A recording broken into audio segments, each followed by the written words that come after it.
జై శ్రీరామ్. నేను మురళీకృష్ణ రాయప్రోలు, హనుమాన్ శక్తి జాన సమితి రాష్ట్ర అధ్యక్షుని, తెలంగాణ.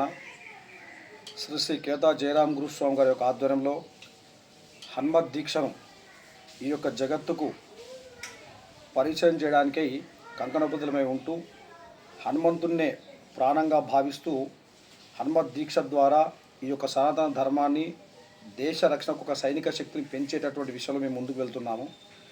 అందులో భాగంగా రీసెంట్గా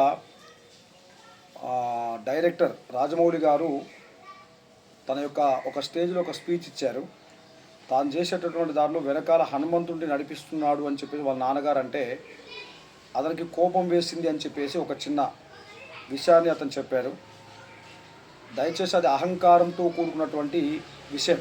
ఎందుకంటే హనుమంతుడు నీ యొక్క వెనకాల ఉండి నడిపించకుండా నీ గొప్పదనే కావచ్చు, కానీ హనుమంతుడు అనే స్వామి ఈ యొక్క జగత్తు క్షేత్రపాలకుడు అనేటే శాస్త్రాలు చెప్తున్నాయి. సాక్షాత్తు రామునికి వెంట ఉండి ఆ యొక్క సీతమ్మను స్వామివారికి అప్పచెప్పినటువంటి చరిత్ర ఆ యొక్క హనుమంతుంది. క్షేత్రపాలుడు హనుమంతుడు. భూత ప్రేత పిశాచాల నుండి రక్షించడు దేవుడు ఎవరయ్యా అంటే హనుమంతుడు అని చెప్పేసి పురాణాలు చెబుతున్నాయి.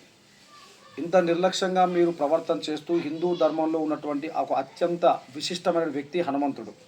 ఆ హనుమంతుణ్ణి తక్కువ చేసి మాట్లాడడం అనేది కరెక్ట్ కాదు. దీన్ని మీ యొక్క అహంకారానికి ప్రతీకగా కనిపిస్తుంది. యావత్ హిందూ సమాజం కూడా నీ యొక్క నిర్లక్ష్య వైఖరి, నీ యొక్క ప్రవర్తన గమనిస్తుంది. భవిష్యత్తులో ఖచ్చితంగా హనుమంతుడు, ఎందుకంటే మేము వచ్చి నిన్ను ధర్నా చేసో లేకపోతే లీగల్గా కేసులు వేసో ఇబ్బంది పెట్టాల్సిన అవసరం లేదు. పంచభూతాలకు ఒక విశిష్టమైన శక్తి ఉంది. తనకున్నటువంటి సప్త వ్యసనాలలో అహంకారం అనేది, ఈర్ష్య, ద్వేషాలు అనేవి కూడా అందరికీ తెలిసిందే.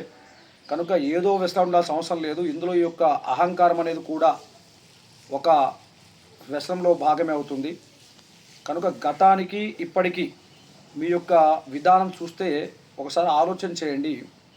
కనుక హనుమంతుడు ఆశీర్వచనం ఉంటే మీరు బాహుబలి అలాంటి ఇంకా ఎన్నో సినిమాలు తీయగలుగుతారు. కానీ హనుమంతుడి యొక్క విధి విధానాలను, హనుమంతుడి యొక్క శక్తిని తక్కువ చేసి మాట్లాడితే భగవంతుడు, ఆ యొక్క హనుమంతుడు కనుక ఏదైనా ఒక రోజు తనను ఆగ్రహించాలనుకోండి, భవిష్యత్తులో మీరు కుప్పకూలిపోయేటటువంటి అవకాశం కూడా ఉంటుంది. కనుక దయచేసి హిందూ సమాజాన్ని నిర్లక్ష్యం చేసేటటువంటి ఏ యొక్క విషయాల్లో కానీ, హిందూ సమాజంలో విశిష్టమైనటువంటి క్షేత్ర హనుమంతుని తక్కువ చేయడం కానీ కనుక చేస్తే భవిష్యత్తులో తీవ్ర పరిణామాలు ఎదుర్కోవలసిందని చెప్పేసి మా యొక్క హనుమాన్ శక్తి జాన సమితి తరపున మేము విన్నవించుకుంటున్నాము. దయచేసి ఇది ఆగ్రహించుకోవడం కాదు. ఎందుకంటే హిందూ ధర్మాన్ని ఆధారంగా చేసుకుని మీరు సినిమాలు తీస్తున్నారు. హిందూ సమాజం సినిమాలు చూస్తే మీ యొక్క జీవనం ఉన్నత స్థాయికి వెళ్తుంది. కనుక మీ యొక్క డెవలపింగ్ అనేది ఈ యొక్క హిందూ సమాజం మీద ఆధారపడి ఉంటుంది. కనుక దయచేసి హనుమంతుని యొక్క ఆగ్రహానికి గురి కావద్దని చెప్పేసి మా యొక్క హనుమాన్ శక్తి జాన సమితి తరపున విన్నవించుకుంటున్నాం. జై శ్రీరామ్.